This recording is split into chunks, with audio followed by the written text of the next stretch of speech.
Okay, so फर्स्टमा हाम्रो चाहिँ यो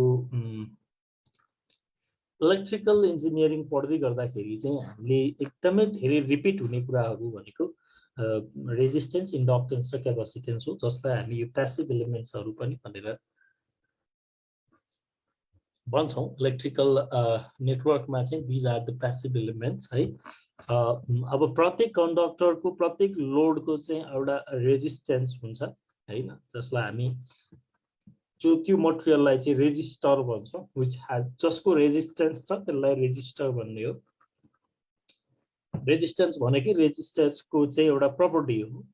अनि इन्डक्टेन्स र क्यापेसिटेन्स भनेको सिमिलरली नै इन्डक्टेन्स र क्यापेसिटेन्स चाहिँ इनर्जी स्टोरिङ डिभाइसहरू भनौँ न। इन्डक्टर र क्यापेसिटर चाहिँ इनर्जी स्टोरिङ डिभाइसेसहरू हो भने रेजिस्टर चाहिँ इनर्जी डिसिपेटिङ डिभाइस हो, इनर्जी खर्च गर्ने डिभाइस हो। यो रेजिस्टेन्स भने रेजिस्टर भनेको चाहिँ, इन्डक्टर र क्यापेसिटर भनेको चाहिँ इनर्जी स्टोर गर्ने डिभाइस हो। नो इन्डक्टरले चाहिँ तपाईँको म्याग्नेटिक फिल्डमा इनर्जी स्टोर गर्छ, क्यापेसिटरले चाहिँ इलेक्ट्रिक फिल्डमा स्टोर गर्छ। एमसिक्यूमा यो कुराहरू सोध्न सक्छ। रेजिस्टर भनेको मैले यो कतिपय भनेका कुराहरू सानसाना पोइन्टहरू तपाईँहरूले कपीमा छुट्टै टिप्दै पनि जानुभयो भने द्याट वुड बी बेनिफिसियल है। सबै कुरा मैले यहाँ चाहिँ लेखेको हुन्छ भन्ने पनि छैन, कतिपय बोलेको कुराहरू पनि तपाईँहरूले सम्झिनु पर्ने हुनसक्छ। त्यसको लागि चाहिँ अहिले कपीमा चाहिँ रफली टिप्दै पनि जानुभयो भने that would be more beneficial है। सो रेजिस्टर भनेको you know that is energy dissipating, energy consuming device, and this inductor and capacitor are energy storing device. Inductor stores energy in magnetic field. Capacitor stores energy in electric field. Right? So the resistor represents a given amount of resistance in a circuit. So the resistance represent गर्ने भनेको रेजिस्टरले हो। So resistance is the measure of how the flow of current is opposed or resisted. हेर्नु resistance भनेकै मटेरियलको त्यस्तो property हो जसले करेन्टको फ्लोलाई चाहिँ अपोज हुन खोज्छ, अपोज गर्न खोज्छ। So it is defined by the Ohm's law, which says that resistance equal to the voltage divided by current. यो हाम्रो Ohm's law बाट आउने डेफिनेसन हो। सो हामी Ohm's law बाट के लेख्न सक्छौं भने रेजिस्टेन्स भनेको voltage by current, so R equals to V by I भनेर लेख्न सक्छौं। So resistance is measured in ohm. The ohm is often represented by omega. You can say this omega or ohm है। Ohm भन्न सक्छौं। The symbol for resistance is zigzag as shown in below. यो सिम्बल चाहिँ रेजिस्टेन्सको सिम्बल हो, हैन। The letter R is capital R is used in equation. Normally रेजिस्टरलाई रिप्रेजेन्ट गर्नको लागि चाहिँ हामी R युज गर्छौं। सिमिलरली इन्डक्टर्स भनेको चाहिँ हाम्रो के हो त भने इन्डक्टर्स भनेको चाहिँ which represent the amount of inductance in the circuit, that is inductor. So inductance is the ability. So when inductance भनेको चाहिँ के हो त भन्दाखेरि inductance is the ability of a component to generate electromotive force due to change in the flow of current, है। यो चाहिँ due to change in the flow of current, current को जुन फ्लो को current flow change भएको कारणले है EMF generate गर्ने युनिट चाहिँ भनौं न एबिलिटी चाहिँ के हो, इन्डक्टेन्स हो। कुनै कोइलमा कुनै कन्डक्टरमा करेन्ट चेन्ज भयो भने करेन्ट चेन्ज हुँदा त्यो कोइल कन्डक्टरमा चाहिँ EMF भोल्टेज जेनरेट गर्ने क्यापासिटी, EMF भनेको भोल्टेज हो, त्यो चाहिँ हाम्रो इन्डक्टेन्स हो। A simple inductor is made by looping a wire into the coil. यसरी हामीले चाहिँ यसरी कोइल के रे जुन यो कन्डक्टरलाई यसरी बेरेर कोइल जस्तो फर्मेटमा बनायो भने यसलाई हामी इन्डक्टर भनेर भन्छौं। Inductors are used in electronic circuit to reduce or oppose change in electric current, है। यो हाम्रो चेन्ज इन इलेक्ट्रिक करेन्टलाई चाहिँ अपोज गर्नको लागि, करेन्टलाई अपोज गर्ने प्रपर्टी चाहिँ रेजिस्टेन्स हो, चेन्ज इन करेन्टलाई अपोज गर्ने प्रपर्टी चाहिँ इन्डक्टेन्स हो। रिमेम्बर दिस है। Resistance opposes the flow of current, inductance opposes the rate of change of current, है। करेन्ट चेन्ज हुने खोज्ने प्रपर्टीलाई चाहिँ रोक्ने, करेन्ट चेन्ज हुन नदिने चाहिँ इन्डक्टेन्स हो। फ्लो अफ करेन्ट, करेन्टको म्याग्निट्युडलाई नै अपोज गर्ने चाहिँ resistance. In a DC circuit a inductor looks like a wire, है। डीसी सर्किटमा त चाहिँ करेन्ट चेन्ज हुँदैन है, फिक्स्ड हुन्छ भनेपछि इन्डक्टरको कुनै पनि सिग्निफिकेन्स हुँदैन डीसी सर्किटमा। डीसी सर्किट कोइलमा डीसी सप्लाई दिनु भनेको सिम्पल वायरमा डीसी सप्लाई दिएको जस्तो हो। It has no effect when the current is constant है। करेन्ट कन्स्टेन्ट भएपछि कुनै पनि इफेक्ट हुँदैन कोइलमा चाहिँ, त्यो इन्डक्टेन्सको इफेक्ट चाहिँ हुँदैन। सो त्यसो हुनाले चाहिँ inductor only performs its work at AC supply भनेको एसी सप्लाई दियौँ भने मात्र कोइलले इन्डक्टरको काम गर्छ। त्यो भनेको रेट अफ चेन्ज अफ करेन्टलाई चाहिँ अपोज गर्ने काम गर्छ। So inductance only has an effect when the current is changing as in AC circuit. So अब यसको चाहिँ युनिट भनेको inductance is measured in henry. The symbol for inductance is a series of coil as shown in figure. The letter L is used in the equation. So inductance लाई चाहिँ represent गर्नको लागि letter L चाहिँ normally use गर्ने गरिन्छ। त्यसो हो भने इलेक्ट्रिकल एन्ड इलेक्ट्रोनिक सर्किटहरुमा चाहिँ यो इन्डक्टरको चाहिँ ह्युज एप्लिकेसन हुन्छ। फंक्सन अफ इन्डक्टर भन्न सकिन्छ, रोल अफ इन्डक्टर भन्न सकिन्छ, एप्लिकेसन अफ इन्डक्टर भन्न सकिन्छ। यसलाई हामीले जुन वेबाट पनि डिफाइन गर्न सक्छौं। सो एप्लिकेसन अफ इन्डक्टरलाई हामीले बुझ्यौं भने हामीले ट्युनिङ सर्किटहरुमा एप्लिकेसन युज हुन्छ, सेन्सरहरुमा एप्लिकेसन युज हुन्छ, store energy in a device, energy store गर्नको लागि इन्डक्टर युज हुन्छ, इन्डक्सन मोटरमा चाहिँ इन्डक्टर युज हुन्छ, ट्रान्सफर्मर भनेकै एउटा इन्डक्टर हो, कोइल हुन्छ त्यहाँ, फिल्टरमा इन्डक्टरको युज हुन्छ, चोक सर्किटहरुमा इन्डक्टर युज हुन्छ, फेराइट बेड्समा चाहिँ इन्डक्टर्स युज हुन्छ, इन्डक्टर्स युज्ड एज रिले, इन्डक्टरलाई रिलेको रूपमा युज गर्न सकिन्छ। Inductors has varied uses in electrical transmission based on their requirement. यो प्रत्येक चाहिँ पोइन्टको चाहिँ यहाँ हामीले अलिकति बढी डिस्कसन पनि राखेका छौं है। तपाईले यो कुराहरु यहाँ हेर्न सक्नुहुन्छ है। Okay, with the help of the inductors the tuning circuit can select the desired frequency है। इन्डक्टर हेल्प राख्यो भने ट्युनिङ सर्किट कति फ्रिक्वेन्सीमा चाहिँ ट्युन हुने हो सेलेक्ट गर्न सक्छ। The capacitor types along with the inductor are used in various electronic devices such as radio tuning circuit, television in order to modify frequency and help to select within the multiple channels of frequency.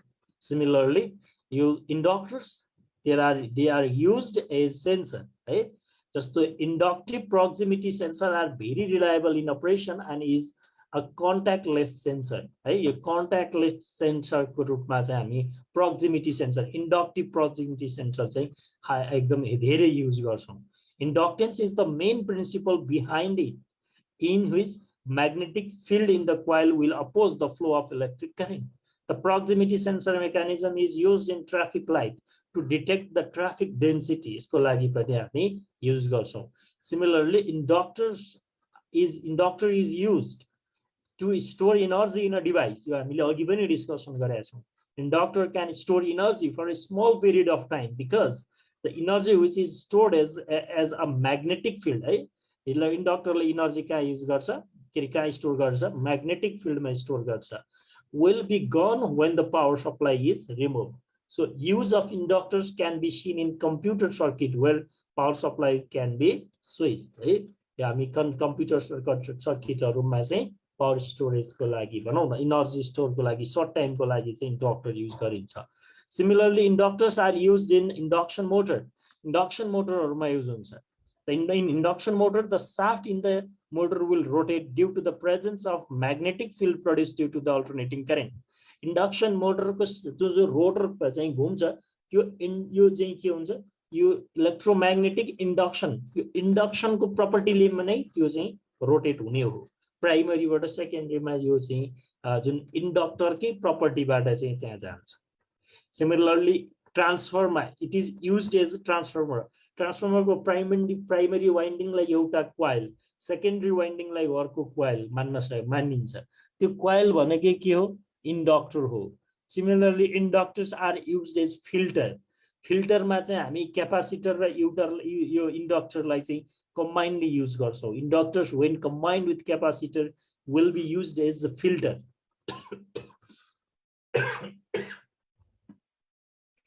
हामीलाई चाहिँ कति voltage चाहिँ कति फ्रिक्वेन्सीको चाहिँ signal पठाउने हो, कति फ्रिक्वेन्सीको सिग्नललाई चाहिँ ब्यान्ड गर्ने, यो कुरा चाहिँ हामी कम्युनिकेसन सिग्नलहरुमा हाईली युज गर्छौं. So inductors when combined with capacitor will be used as filters. The input signal's frequency while entering the circuit is limited by the use of this filter. With the increase in the frequency of supply, the inductor's impedance increases. And again, in use of inductors in choke is we are aware that the AC current flows through the inductors. It will create a current flow in opposite direction. Right? Inductor AC it will create a current flow in opposite direction. This results in the inductor choking the AC current flow and pass the DC current. This mechanism is used in the power source where the AC supply is converted into DC. Similarly, it is used as a ferrite bits. So we have seen ferrite bits used in computer part. You ferrite bits paneko computer parts or my computer parts. And in charging cables of mobile. So inductors used in ferrite bits helps in reducing the frequency of radio interference with the cable creates. Right?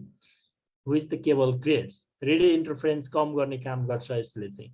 These are used as relay as well. Right? Relay भनेको चाहिँ electrical switch जस्तो हो.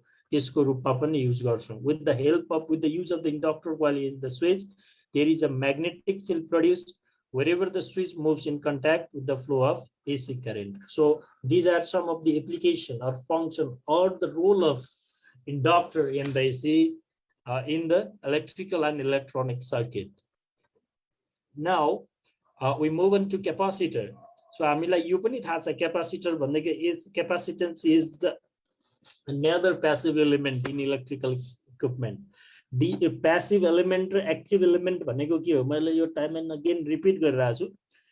Active element भनेको चाहिँ जुन element जसले आफ्नै energy produce गर्ने, आफै energy produce गर्ने source हो, जस्तो battery जसलाई हामी active element भनेर भन्छौं. Passive element भनेको चाहिँ अरूबाट energy लिएर either they can dissipate or store, त्यसलाई चाहिँ हामी passive element भन्छौं. So resistor, capacitor, inductor, these all are the passive elements in the circuit. So capacitor represents the amount of capacitance in the line. Capacitance is the ability of component to store the electrical charge. So you can think of it as a capacity to store a charge. Capacitance लाई चाहिँ हामीले it is the capacity to store a charge भनेर पनि define गर्न चाहिँ सक्छौं. So the capacitance is defined by the equation C equals to Q by V, where Q is the charge in coulombs and V is the voltage. So in DC circuit, a capacitor becomes an open circuit, blocking any DC current from passing the capacitor. So capacitor becomes an open circuit. So जस्तो अब हाम्रो capacitor भनेको त के हुन्छ, जस्तो parallel plate हुन्छ नि, जस्तो parallel plate, यो बीचमा त electrically connected हुँदैन. भनेपछि अब यहाँ एउटा DC दिएको छ भने चाहिँ यो ओपन सर्किट जस्तो हुन्छ, जसले गर्दाखेरि DC पास हुन सक्दैन. So only AC current will pass through the capacitor. क्यापेसिटरबाट चाहिँ only AC मात्रै पास हुन्छ. सो हामी AC DC फिल्टरको रूपमा, DC फिल्टरको रूपमा चाहिँ हामी युज गर्न सक्छौं. DC लाई ब्लक गर्नु पर्यो, AC लाई पास गर्नु पर्यो भने then we can use the capacitor. So capacitor is measured in farad. You know this farad मा चाहिँ यसको युनिट चाहिँ farad हो capacitance. The symbol of the capacitance is two parallel lines. It's the parallel line. Sometimes one of the line is curved as on. यसलाई parallel line राख्न पनि सकिन्छ, एउटालाई curved बनाउन पनि सकिन्छ. So later capital C is used in equation. If capital C चाहिँ यसको representation को लागि चाहिँ use गर्न सक्छौं. So यसो भने capacitor को importance चाहिँ के हो है? So a capacitor as known as a condenser. अब यो capacitor लाई तपाईलाई कहिलेकाहीँ अर्को ल्याङ्ग्वेज मा condenser पनि भन्दिन सक्छ. So capacitor भन्नु र condenser भन्नु एउटै कुरा हो भनेर बुझ्नु भयो हुन्छ. Is one of the basic element required for building electronic circuit. So the design of circuit is not complete or it will not function properly without basic component like resistor, inductor, diode, transistor, etc. So the main function of capacitor is to store electrostatic energy in an electric field. You repeat भइरहेछ. क्यापासिटरले चाहिँ electrostatic इनर्जीलाई चाहिँ in electric field है remember क्यापासिटरले energy चाहिँ electric फिल्डमा चाहिँ store गर्छ instead इन्डक्टरले चाहिँ magnetic फिल्डमा चाहिँ स्टोर गर्छ and give this energy to the circuit when necessary है त्यो एनर्जी चाहिँ सर्किटमा फेरि रिटर्न गर्छ they allow the AC to pass है क्यापासिटरले AC लाई चाहिँ पास हुन दिन्छ जान दिन्छ फ्लो हुन दिन्छ but block the flow of DC है DC चाहिँ फ्लो हुन दिँदैन to avoid the hazardous breakdown of the circuit so though capacitors are tiny they provide various benefits in the electronic circuit so सानो भए पनि electronic circuit मा चाहिँ यसको चाहिँ धेरै ठुलो benefit छ so they store energy directly onto the plates which makes the charging discharging process much faster next they have effective in filtering out unwanted frequencies our filtering भनेपछि it can be done in combination with the inductor inductor र क्यापासिटरलाई चाहिँ combinely राखेर चाहिँ हामी frequency different unwanted फ्रिक्वेन्सीहरूलाई filter out गर्न चाहिँ युज गर्न सकिन्छ similarly capacitors can handle power loss efficiently and make power production more economical they are less sensitive to temperature है टेम्परेचरमा लेस सेन्सिटिभ छ भन्नेको मिनिङ वाइड रेन्ज अफ टेम्परेचरमा पनि काम गर्छ चिसोदेखि तातो टेम्परेचरसम्म पनि काम गर्न सक्छ क्यापासिटरले capacitor discharge current almost instantaneously capacitor are preferred for AC applications again capacitors are preferred for AC application so these both inductor and capacitors work under the AC supply only so they cannot perform their work on the DC supply so they are capable of handling high voltage applications and are therefore suitable for high frequency use cases so capacitors have a long life cycle of almost 10 to 15 years so these are the normal applications of capacitor besides that we can add up capacitors and electrical circuit ma power factor improvement गर्नको लागि चाहिँ highly use हुन्छ अनि चाहिँ यो बल्बहरुको start गर्नको लागि पनि मोटरहरुको स्टार्ट गर्नको लागि पनि क्यापासिटर युज हुन्छ सो क्यापासिटर तपाईले यो याद अप गर्नु होला क्यापासिटर आर युज्ड है to start the motor right to improve the power factor to start the different bulb right inductance bulb हरुलाई चाहिँ हामीले स्टार्ट गर्नको लागि पनि युज हुन्छ ओके यसलाई चाहिँ म पछि याद पनि गरौँला यहाँ है so interesting facts about the resistor capacitors and inductors so the resistance of the material is opposite of the reverse of the conductivity okay अब कंडक्टेन्स र रेजिस्टेन्स भनेको चाहिँ उल्टो कुरा भयो यो तपाईहरुले बुझ्नु भयो होला रेजिस्टेन्स भनेको करेन्ट फ्लो हुन रोक्ने कंडक्टेन्स भनेको करेन्ट फ्लो हुन दिने प्रपर्टी हो ohms is named after the German physicist George Ohm है George Ohm Farad is named after the English physicist Michael Faraday Henry is named after the Henry भनेको inductance को unit Farad भनेको क्यापासिटेन्स को unit Om भनेको resistance को unit Henry is named after the American scientist Joseph Henry. Combination of capacitor, inductors, and resistors are used to build passive filters that will only allow electronic signal of certain frequencies to pass through it. So these capacitor, inductor, especially, sometimes resistor पनि use हुन्छ. यिनीहरु use गरेर passive filter circuitहरु बनाउन सकिन्छ.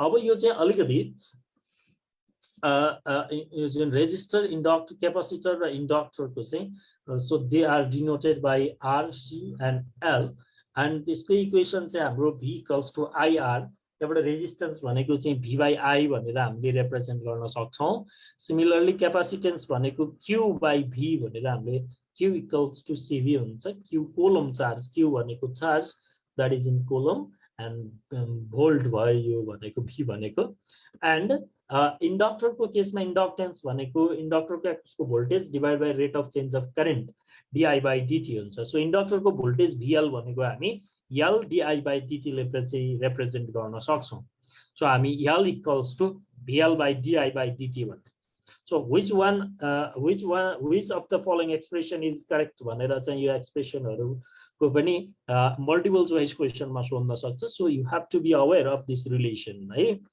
So now अब यो series र parallel चाहिँ if we have to connect है मोर रेजिस्टर इन सिरिज है सपोज हामीले दुई वा दुई भन्दा बढी रेजिस्टरहरूलाई चाहिँ सिरिजमा